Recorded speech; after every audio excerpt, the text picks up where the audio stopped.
Sabato 25 gennaio, conversione di San Paolo. È il 25esimo giorno dall'inizio dell'anno, ne mancano 340 al termine. Il sole sorge alle 7:39 e tramonta alle 17:08. La luna si leva alle 4:41 e tramonta alle 12:39.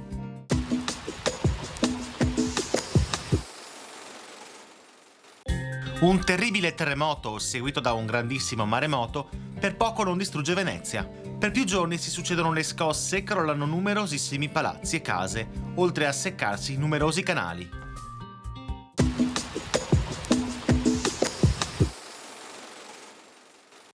Le previsioni per domani.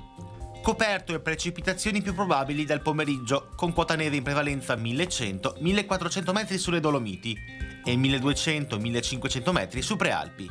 Temperature sulla pianura in aumento, sui monti in calo eccetto aumenti notturni nelle valli.